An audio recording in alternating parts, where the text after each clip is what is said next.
위치가 어디네? 경남 고성. 아 멀다. 고성? 네, 고성. 고성 건너면 고성 영호면이라고. 영어면 알아. 아세요? 다음 달에 한번 가는데 6월달에 일하고. 아 그래. 같이 갑시다. 연구하고 있어요. 신방 정말 대죠. 이거 와 바뀌었다 이거. 맞다 바뀌었다.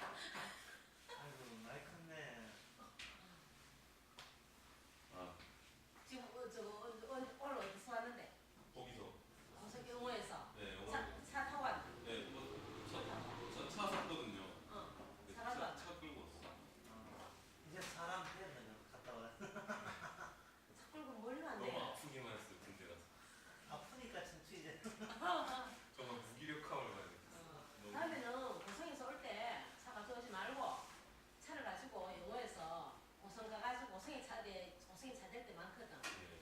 고성에는 시골이니까 안전한데 고성 보고서가 가라고 안 되나 그지? 맞아. 와. 감사합니다. 내가 너 가는 거 제 소리가 아, 나니까 진짜. 나 시키면 안 시키는 거 아니야? 아 오랜만이네요. 너차 타고 왔지? 네? 차를 네, 갖고 왔지? 차 끌고 그러니까 왔어요. 내가 고성에 대놓고 네. 고성에서 대구는 그 버스가 이게 통영 출발이거든. 대통령. 통영에서 고성 들렀다가 대구로 와 그 차가. 오늘 고성에 다 들렀다 와. 근데 고성에서 오면은 차가 한 1시간, 2시간 안 걸려. 1시간 한 40분. 서부 정거까지. 그러니까 서부 정거에서 오지 말잖아. 지하철 타고 아양교 와가지고. 네. 안 그러면 아양교 오긴 나왔다. 아양교에서 바깥 근데 그냥 차 타고 올게요. 알겠어. 차 가서 오면 시간은 많이 빠른. 네, 맞아요. 젊으니까. 근데 국내에 있었어요.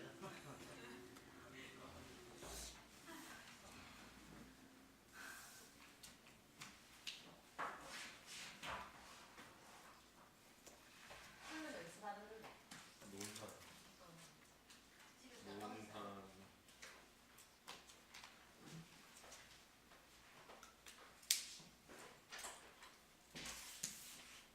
반갑다. 살도 없어. 전화구나. 그 완전 시골이라. 영어 시골 맞다. 안 맞지? 완전.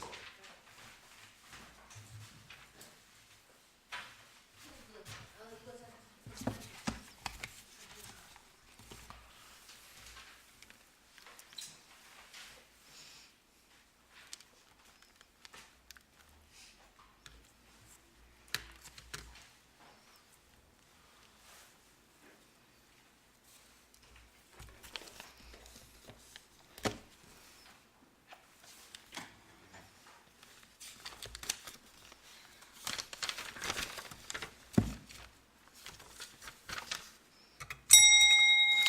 다 같이 묵도하심으로 수예배를 함께 드리겠습니다.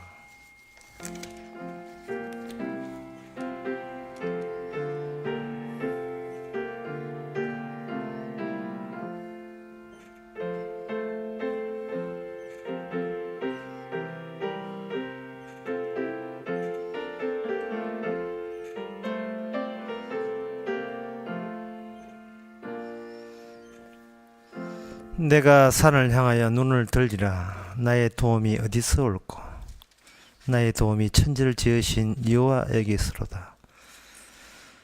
항상 도움 받고 있으면서도 그 도움이 어디서 오는지를 두림거리면서 알지 못했던 저희들, 오늘 말씀을 통해서 도와주시는 분이로 인하여 주님의 인생을 살고 있음을 깨닫는 귀한 시간 되게 하옵소서.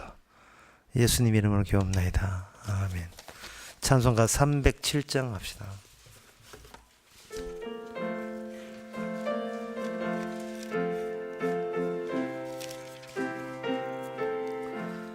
공중 나는 새를 보라. 농사하지 않으며 곡식 모아 곡간 안에 들인 것이 없어도 세상 주관하는 주님 새를 먹여주시니 너희 먹을 것을 위해 근심할 거 무엇냐.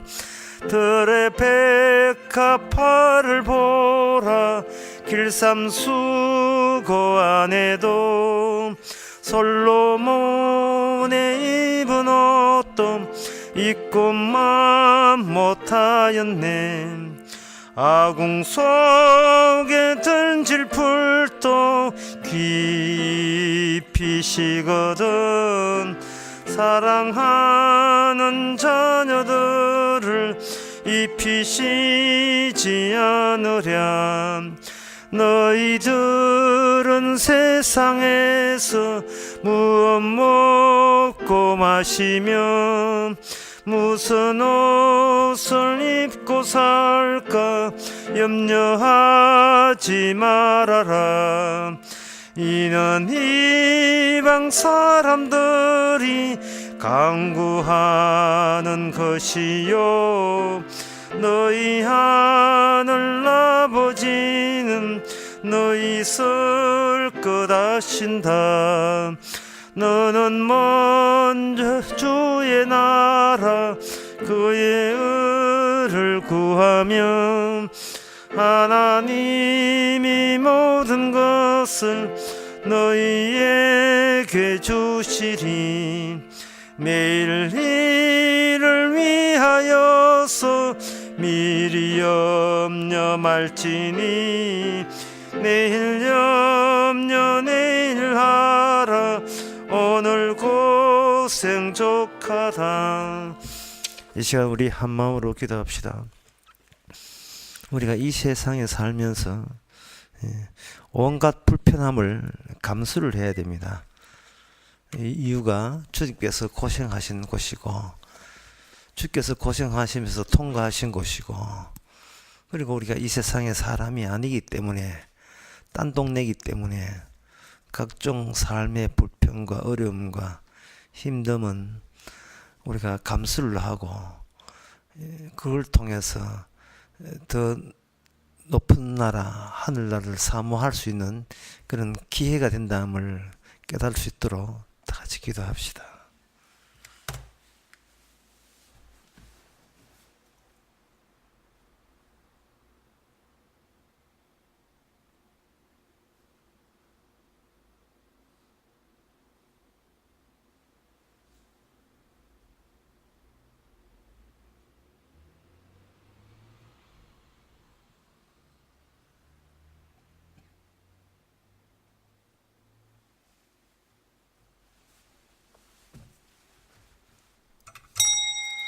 하나님 아버지, 우리가 머물고 있는 이 세상이 우리가 모두 요구하는 것을 충족시킬 수 없는 언제는 떠나야 되고 낯설어야 될 장소인 것을 저희들이 잊지 말게 하옵소서.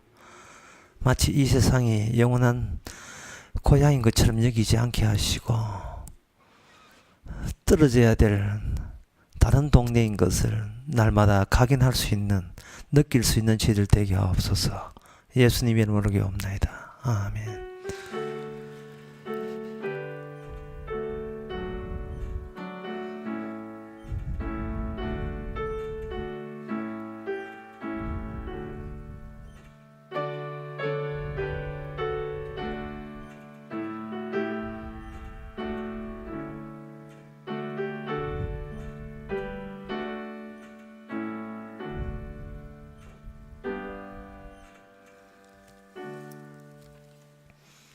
하나님의 말씀은 창세기 21장 8절에서 13절까지입니다.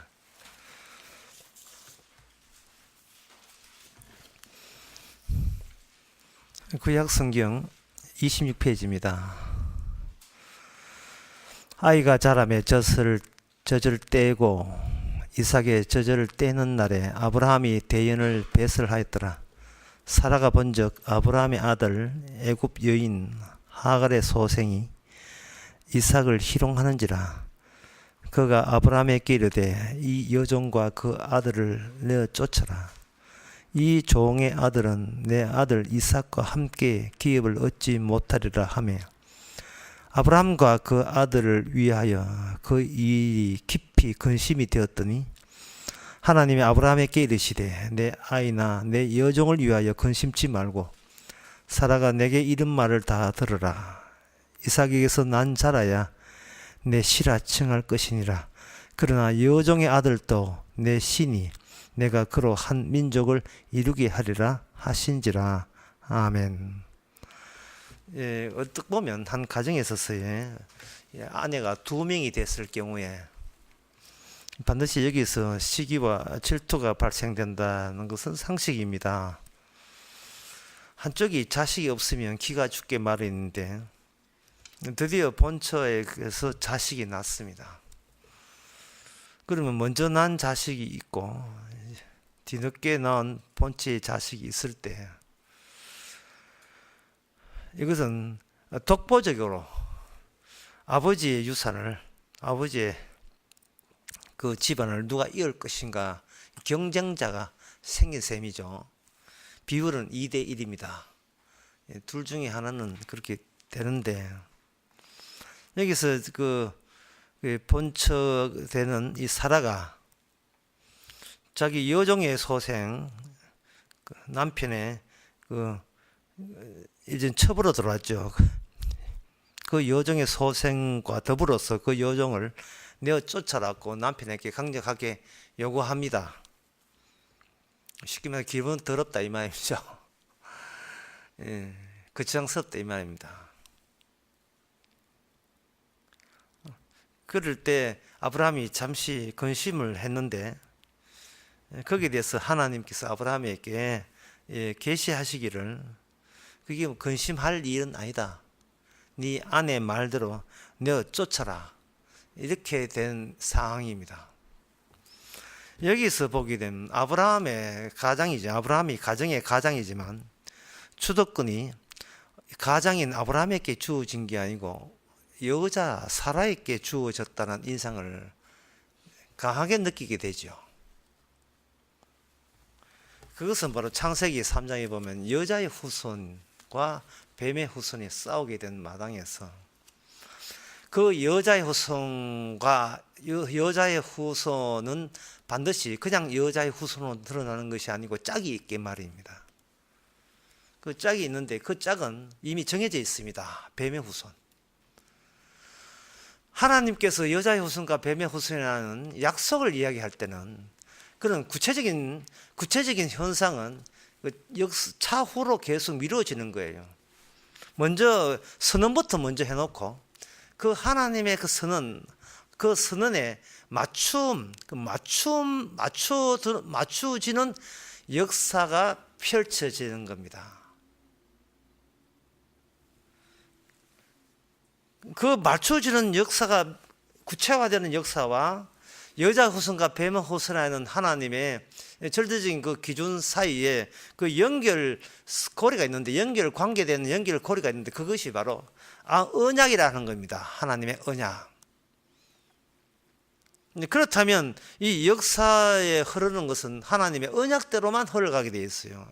여자의 후손과 뱀의 후손의 관계. 쉽게 말해서 여자의 후손은 누구며 뱀의 후손은 누구냐. 이 세상은 양핀으로 이렇게 구분되어 있고 나누어지게 되어 있는 것이 이 세상의 운명입니다.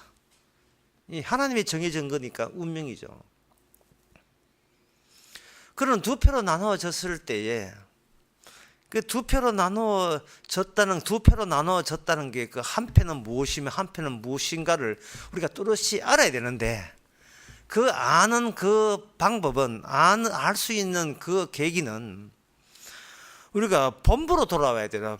본 중심체로 돌아올 때 두 개가 뚜렷하게 등장하게 말합니다. 그 중심체가 뭐냐면 바로 아브라함 언약과 함께 있다는 언약에 의해서 주도당하고 있는 아브라함 가정이 이 우주의 이 지구의 중심체가 되는 겁니다. 자, 세상 사람들 한번 보세요. 세상 사람들이 어디 연휴를 해야 놀러 갑니다.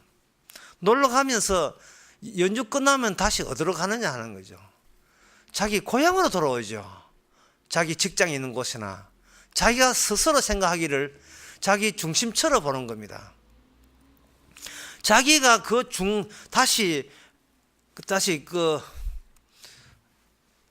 원상복귀가 할 수 있는 마음의 평정을 얻고 나는 이런 인간이라는 자기의 아이덴티티, 자기 정체성을 확정해 주는 그 곳으로 돌아오게 돼 있어요.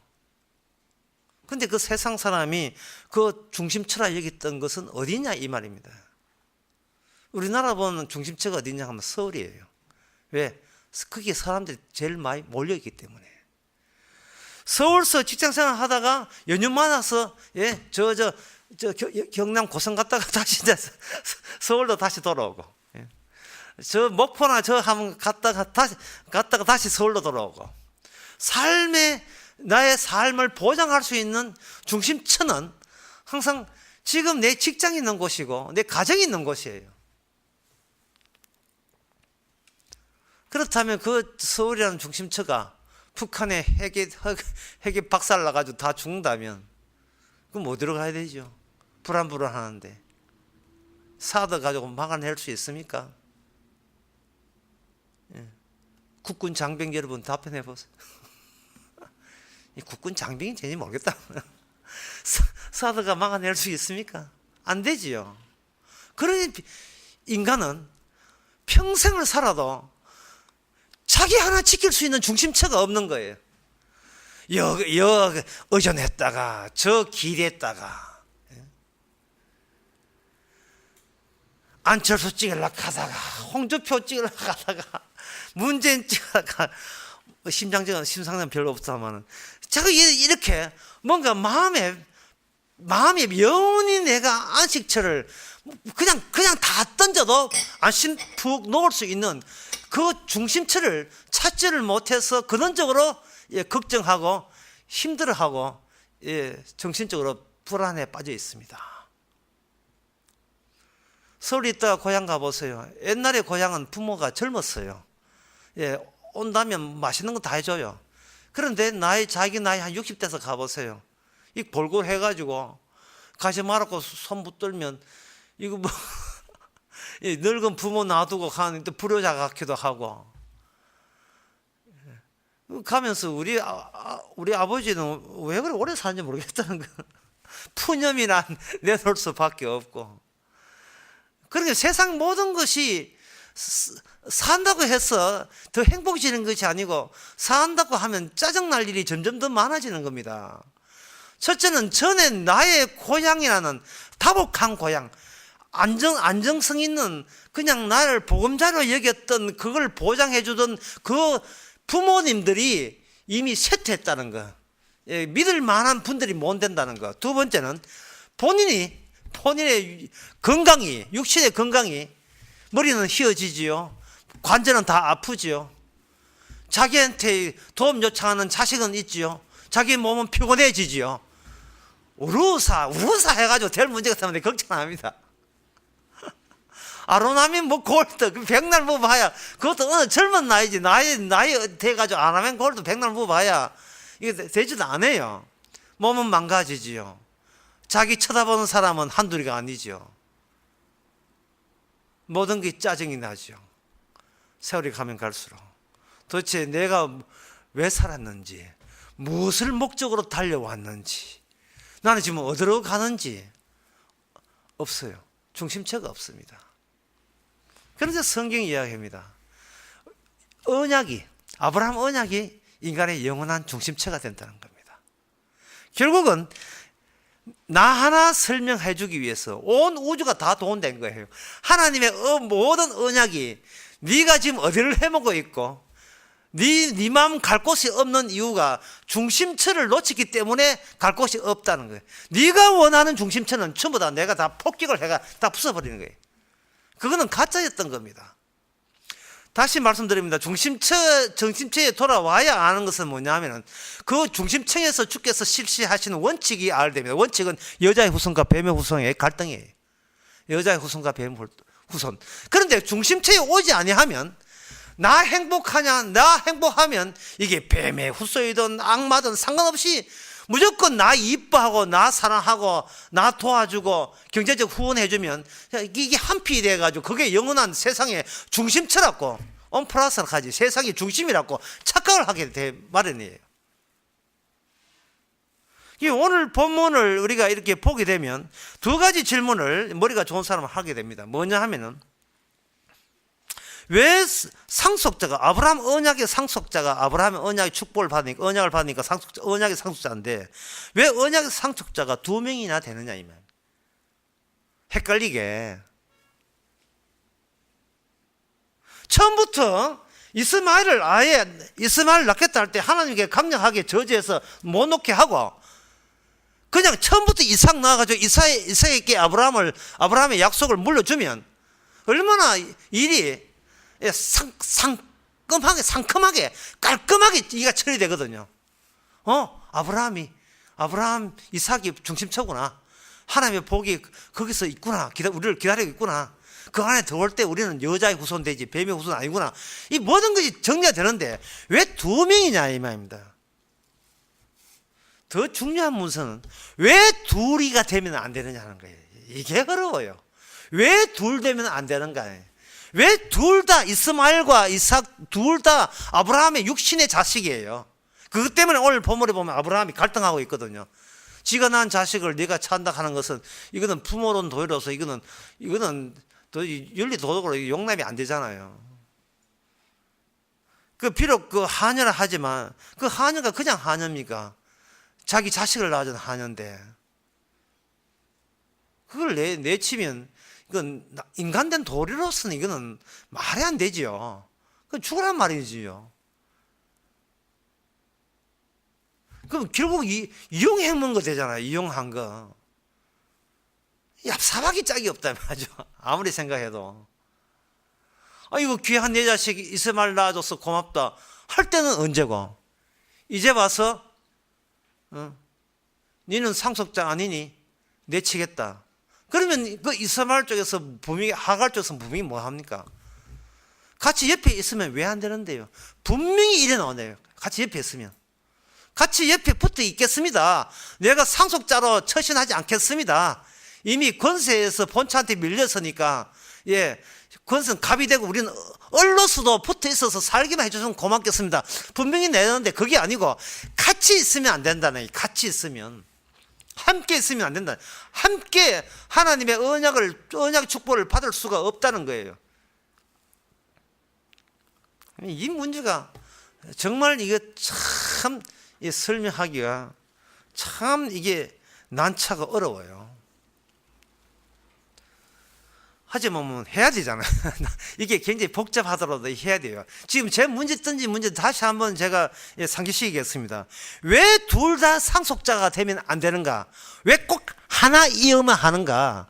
그렇게 하나를 고집했으면 처음부터 문제가 일어날 소지를 처음부터 없애기 위해서 이스마엘을 못 낳게 하고 이삭만 낳았으면 문제가 간단하게 풀릴 문제를 왜 하나님께서 복잡하게 그렇게 몰고 가놓고 나중에는 한쪽을 매정하게 내쳐버리면 내친 쪽의 입장에 봤을 때는 너무 서럽지 아니하냐는 겁니다. 자, 이런 문제를 이렇게 논리적으로 풀 때는 진짜 어렵습니다. 어려울 때는 할 땐 상투적인 방법이 뭐냐? 결론을 먼저 제시하는 거예요. 결론을 먼저 하면은 누구든지 복에 속한 사람 건드리면 지옥 보낸다. 이게 결론입니다.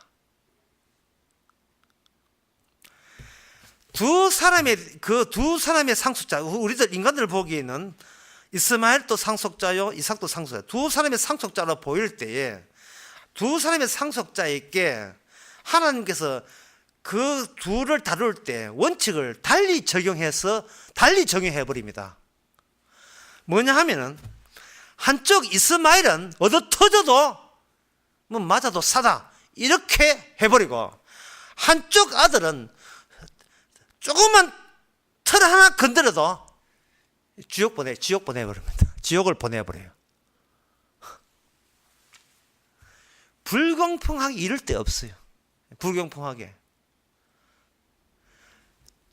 적용되는 원칙이 동일한 원칙을 둘 다 적용시키는 게 아니고 달리 다른 적용을 시키는 거예요. 다른 원칙을 적용시킨다 이 말입니다.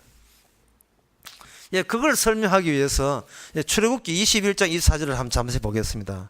출애굽기 21장 24절에 보면 사람이 그 남정 24절에 보면 눈은 눈으로, 이는 이로, 손은 손으로, 발은 발로, 데운 것은 데움으로, 상하게 한 것은 상함으로, 때린 것은 때림으로 갚을지니라 이랬습니다. 네가 남한테 얻어맞아서 이거 하나 뿌려줘서 그럼 반드시 그 사람 찾아내가지고 그 사람 이빨도 하나 2개 때리면 안 돼요. 딱 피해 본 만큼 때려라. 이게 참지 말아라. 반드시 복수해야 된다. 왜? 맞아, 너는 네 몸이 아니고 이 하나님 몸이기 때문에 이런 뜻이에요. 근데 요 출애굽기 요 21장 24절 내용 가지고는 그 담기는 깊이 내용을 몰라요. 그래서 똑같은 말씀인데 신명기 19장 21절에 보면 이렇게 되어 있습니다. 거기 중요한 말씀 나옵니다. 내 눈이 긍휼을 보지 말라. 생명은 생명으로, 눈은 눈으로, 이는 이로, 손은 손으로, 발은 발로니라. 발이 다쳤거든 그 발도 다치게 만들어 이래. 근데 그 앞에 전제가 있어요. 네 눈이 긍휼을 보지 마라. 불쌍히 여기지 말라는 겁니다. 이게 2000년 교회의 모든 신학을 무너뜨립니다. 2000년 모든 신학의 특징은 뭐냐? 하나님은 사랑의 하나님이라는 겁니다.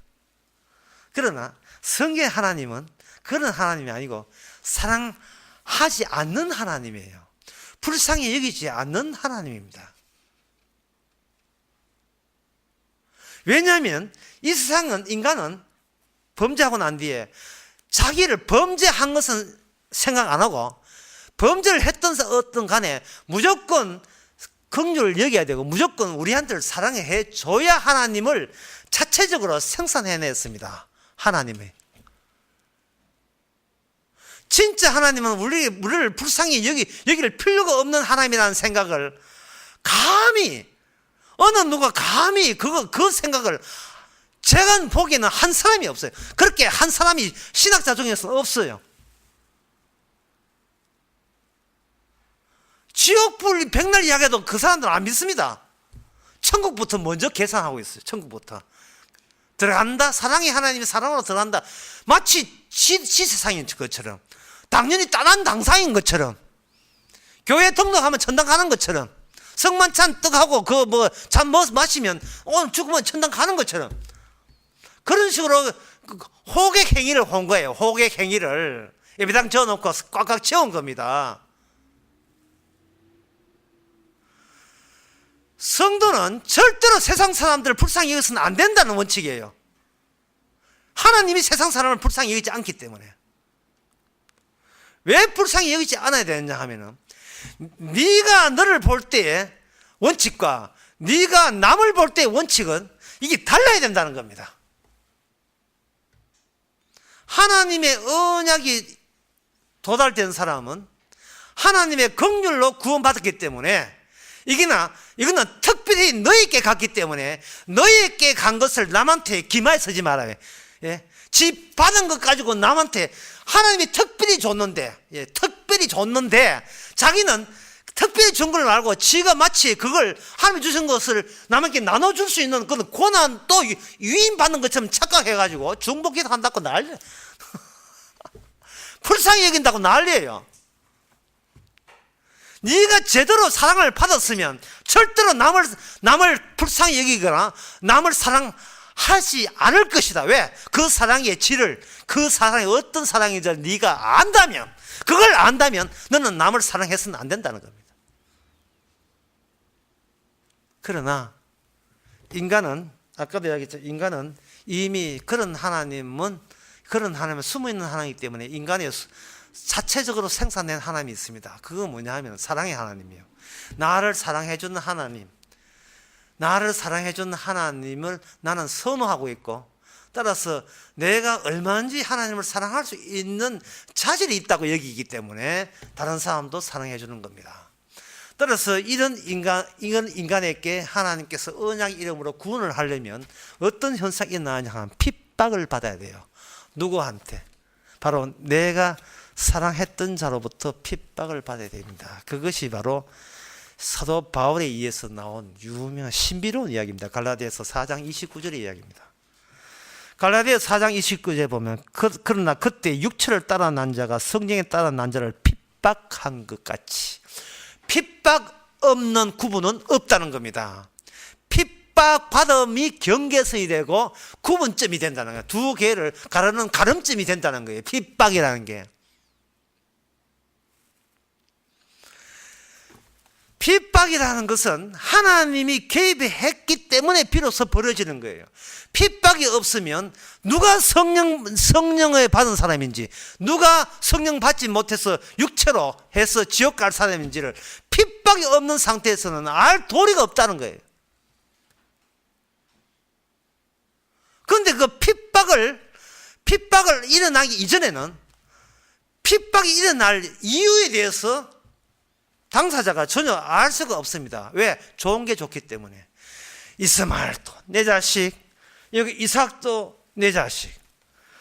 여기 오늘 본문에 보게 되면 애가 태어나가지고 잔치를 배설하는데 잔치를 이렇게 아브라함이 기분 좋아서 펼쳤는데 거기에 하갈의 소생 이삭이 희롱했다 하잖아요.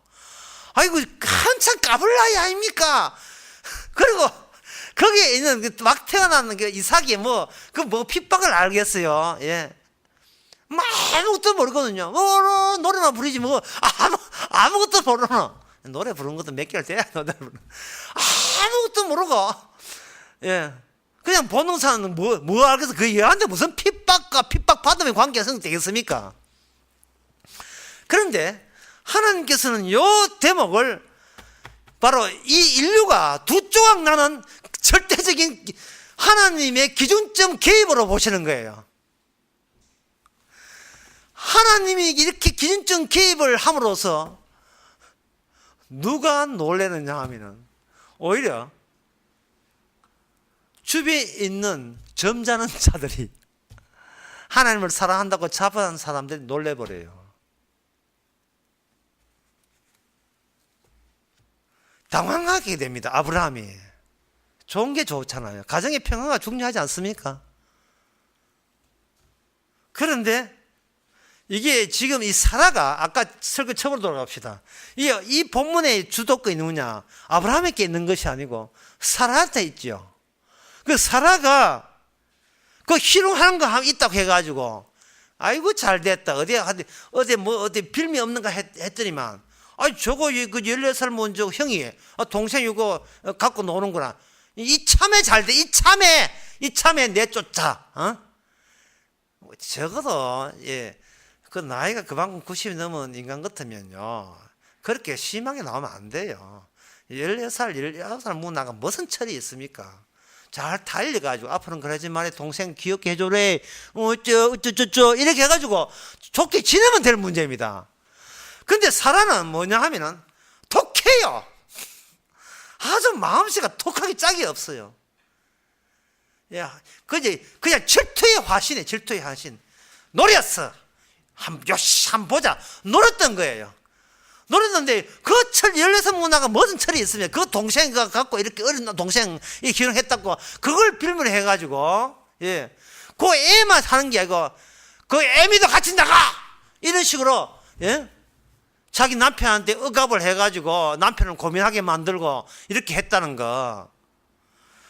이거는 우리 같은 인간의 입장에서 좀 과하다, 심하다고 하는데 하나님께서는 그게 뭐냐 하면은 여자의 후손과 뱀의 후손이 드디어 윤곽을 드러내는 결정적 순간으로 잡아버립니다. 사라가 잘했다는 이야기 아니에요. 어떤 계기가 됐든 인간성이 푹 젖은 더러운 인간적인 본색이 푹 젖어 있든 없든 간에 하나님의 언약의 원칙은 따로 적용한다는 그 원칙은 이 가정의 어떤 사건을 통해서 확정짓고 마는 겁니다. 14살 먹은 형이 그 막 태어난 이삭을 이렇게 해꾸지 했다고 칩시다. 그러면 하나님 우리 같으면 그 해꾸지 당한 이삭을 나중에 한 19살 키워가지고 그때 되면 19살 더하기 13, 30몇 살 30몇 살 된 형 보고 나 좀 힘이 있을 때 청소년 혈기 왕성할 때 희야는 뜻은 형아 뜻입니다.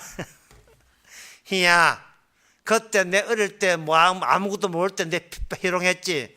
예, 이거는 하나님의 복수다 해가지고 뭐 칼까 죽일 수도 있는 문제인데 그리 하지 않아요. 뭐냐 하면은 두 가지 원칙을 달리 적용하기 때문에 네 힘으로 그러니까 네가 나를 희롱한 만큼만 희롱하는 게 아니고 조금 희롱했는데 형 지옥 가 이래야 되는 거예요. 과하지요. 예? 정말 과한 거예요. 내가 누군 줄 모르고 왜 함부로 건드렸어? 네 건드린 네가 그게 너의 본색이야. 네의 정체성, 너의 태어난 본질이라는 거예요.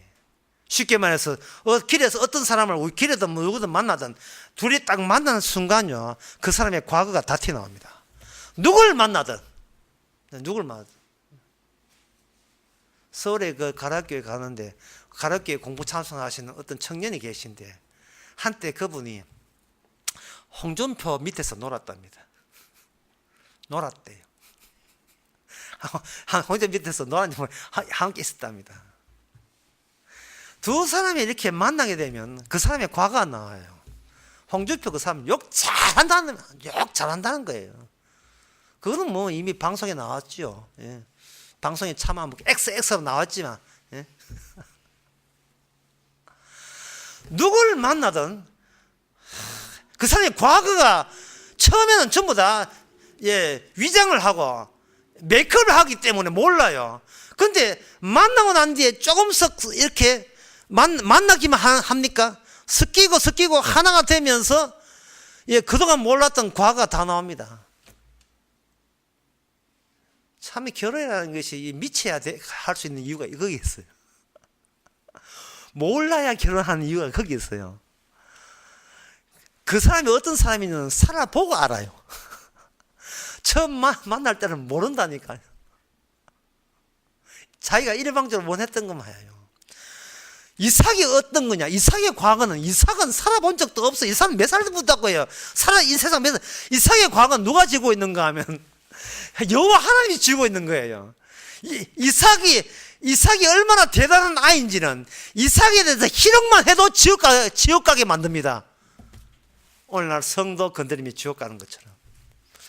그래서 성도라는 것이 그 배후에 하나님의 과거와 하나님의 미래, 예수님 자신이 과거고 예수님 자신이 창세 전의 과거, 창세 그 이후의 모든 미래가 성도라는 존재로 구체화되고 집대성되어 있다는 그것을 마태복음 5장에서는 이렇게 이야기하고 있습니다. 어떻게 이야기하는가? 이렇게 이야기하고 있어요. 마태복음 5장 38절에 보면 눈은 눈으로 이는 이로 갚아라 하였다는 것을 너희가 들었으나 나는 너희께 이르노니 악한 자를 대적하지 말라. 누구든지 내 오른뺨을 치거든 왼편도 돌려대라. 이게 무슨 뜻이냐 하면 상종할 대상도 아니다 이런 뜻이에요. 이걸 2000년 교회 역사는 어떻게 설명했냐면 당신이 성령 받아야 진짜 예수 믿는 사람이라면 당신의 착한 행실로 하나님의 영광을 돌려야 된다. 그러면 당신은 어떤 사람이냐? 착한 짓에 극치를 달려야 된다. 이렇게 가르쳤어요. 누가 왼뺨을 때거든 복수하지 말고 더 때려 이렇게 해서 주님의 사랑, 낮아진 사랑을 보여주는 것이 이 말씀의 성취라고 본 거예요. 그게 아니에요. 그런 뜻이 아니고 이것은 어제 가락교에서 강의 끝부분에 했지만 사람이어야 대화가 되죠. 사람도 아닌 경직된 이 나무하고 대화할 필요 없다는 거예요. 사람 같아야 대화를 하죠. 여자의 후손만 천국 가는 사람이라면 그 사람만 인간이에요. 사람이고 주님의 형상이 있으니까 천지창조한 주님의 형상 속에 인간을 만들기 때문에 그 외에는 사람이 아닌 분이다. 따라서 사람이 아닌 인간이 나에게 뭔가 욕을 했다 해서 그 갈을 가치도 없다는 거예요. 갈을 가치도 없다는 거예요. 그래서 어제 가락기 하면서 갈을 가치도 없는 사람을 네 사람 내 인정했잖아요. 문재인, 홍준표, 안철수, 심상정 거기 내 이야기 했단 말이죠. 사람이 그리스도의 영을 받으면 영이 오기 말씀을 복음을 들으면 이제 사람 같으면 이게 반응을 나타내가 움직이게 돼 있는데 이게 사람이 아니면 복음을 전하면 뭘 누가 했어요? 뭐지 이거? 무슨 소리지? 교회 보면 다 그래요. 전부 다 복음 전하면 뭐 알아듣는다고요? 그 사랑의 하나님 가지고 노닥거리는 통대거든요. 교회는 신자 아닌 자가 신자 만드는 곳이 교회가 아닙니다. 신자 아닌 자가 신자 인체하는 곳이 교회예요. 신자는 교회 오나 안 오나 신자예요. 왜? 하나님의 언약 안에 있으면 고향에 와 있는 겁니다. 중심체에 와 있는 거예요. 그 사람의 과거는 본인이 만들어진 게 아니에요. 그 사람이 어디서 무슨 날 어떻게 살았는지 그거는 주님께서 언약이라는 구체와 역사 속의 구체화 때문에 여자의 후손에 속했다는 것을 나타내기 위해서 그런 식으로 이끌어 온 겁니다. 이게 성령 안 받은 사람은요, 그리스도 영이 없는 사람은 귀신이 신랄까 목소리예요. 무슨 소리인지 몰라요. 같은 한국말을 해도. 지금 안 그래도 지금 영어 설교를 한번 해볼까 하는 방법을 생각하겠는데 마침 그게 아이디어가 올랐어요. 구글 번역기에 딱 들어가면 한글로 다 쳐요. 번역기 딱 하면 1초도 안 걸려가지고 영어로 다 됩니다. 그 영어문을 다 외워버리면 내가 외워서 영어로 설교할 수 있는 방법이 생겼습니다. 지금 그런 기회는 지금 없어요. 예. 발음이 또 안 돼. 이게 뭐지? 내 혼자 알아들어요. 자, 그렇다면 이제 두 번째 해봅시다. 여자의 후손 달리 정의시켜서 네가 잘못 건드렸다는 오직 하나 여호와 배후에 여호와 계시는 그 언약의 사람을 네가 잘못 건드렸다는 거예요. 어린애를 건드린 게 아니에요. 장차 오실 메시아를 건드린 겁니다. 누가? 이 이스마엘이, 하갈이. 그런데 그러면 진작 그렇게 진작에 그 건들 필요도 없이 하나만 주면 되는데 왜 둘 하겠는가? 이제 마지막 중요한 거예요. 뭐냐면은 아브라함이 제 3자기 때문에 그래요. 아브라함을 내쫓아야 돼요. 사람들은 이런 일이 벌어지면 자기는 자동적으로 하나님 피해라고 생각합니다. 왜? 하나님은 나를 구원했기 때문에, 내가 언약의 사람이기 때문에. 그냥 언약의 사람은 나인 줄 착각하게 만들어 놓고 나로 속 빠져나가서 어디로 달려가느냐? 오직 아브라함의 자손은 한 번밖에 없어요. 예수 그리스도 달려갑니다. 그러면 나는 저 사람과 비해서 성도라고 우겼던 나 자신에서 이게 둘로 분리가 돼야 돼요. 분열이 돼야 됩니다. 바로 주님을 건드리고 주님을 핍박했던 자가 저쪽이 아니고 바로 구원받는 내가 주님을 건드렸고 핍박했다는 겁니다. 마치 내 구원을 위해서 예수 믿는 것처럼 착각하면서 말이죠. 주님은 이미 구원받은 사람은 우리 쪽에서 내 쪽에서 나를 제3자로 여기게 만들어서 예수 그리스도에서 주님을 핍박했던 바로 그 당사자를 주님께서 긍휼로서 용서하시고 아들 아닌 자를 아들 되게 했다는 예수 그리스도의 이름과 그 공로만 드러내는 증거로서 구원하게 해주시는 겁니다. 하나님이 내한테 찾아왔다고 사람들 구원되는 게 아니고, 그래서 모세와 엘리야가 하나님하고 일했다고 구원되는 것이 아니고 예수님 십자가 죽기를 기다린 거예요. 십자가 피 흘리기를 기다렸던 겁니다. 그 피가 없으면 천하의 엘리야, 천하의 모세도 구원받지 못해요. 하나님의 일을 하면 할수록 그 느낀 점은 다른 분이 오셔야 된다는 거. 다른 분. 나하고 상대하는 것이 아니고 하나님은 예수님하고 상대해서 나를 구원지 줄지 안 줄지 하는 것은 예수님 소관으로 우리에게 주어진다는 것을 깨닫게 되는 겁니다. 그때 주어질 때 우리는 내 자랑할 게 아니고 주여 어찌하여 어찌하여 나를 주여 제가 어떤 모든 일들이 주를 핍박하게 만든 요인이었습니다 하는 거예요. 사울이라는 사람이 예수님 믿는 사람을 잡아 죽을 때 이게 누가 봐도 이스마엘이에요. 왜? 핍박하니까. 성령 받은 자를 핍박하니까 누가 봐도 이스마엘이고 누가 봐도 하갈 쪽이에요.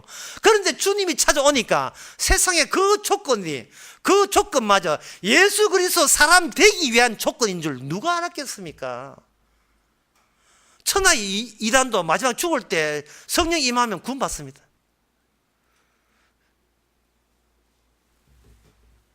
그러니 아브라함은 이 사실을 통해서 내가 중심체가 아니고 나로 하여금 죄인을 깨닫게 하시는 어떤 분이 중심체이고 나는 그분에게 소속되어 있어서 나에게 이런 희한한 일을 느끼게 하는구나, 알게 하는 겁니다.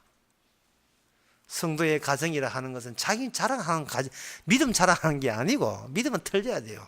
예수의 믿음으로 구원받는 것을 믿는 자가 성도입니다. 기도하겠습니다. 하나님 아버지, 우리 자신이 구원받는 것이 아니라 우리 안에 계신 그리스도께서 아들로서 다 이루기에 우리 못난 우리도, 주의 핍박했던 우리도 주의 사랑으로 건진다는 것을 깨닫게 해주시고 자동적으로 긍휼 받을 자격이 없음을 또한 깨닫게 하옵소서. 예수님 이름으로 기도합나이다. 아멘. 찬송가 378장 합시다. 아니다, 378장.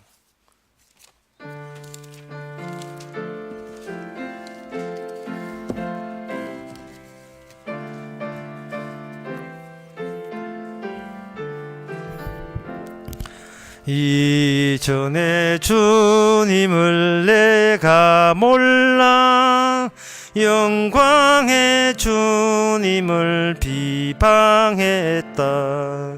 지극한 그 은혜 내게 넘쳐 날 불러주시니 고마워하라. 나 받은 달란트 얼마른가 나 힘써 그것을 남기어서 갑절로 주님께 바치오면 충성된 종이라 상 주시리. 천하고 무능한 나에게도 귀중한 직분을 맡다. 그 은혜 고맙고 고마워라. 이 생명 바쳐서 충성하리.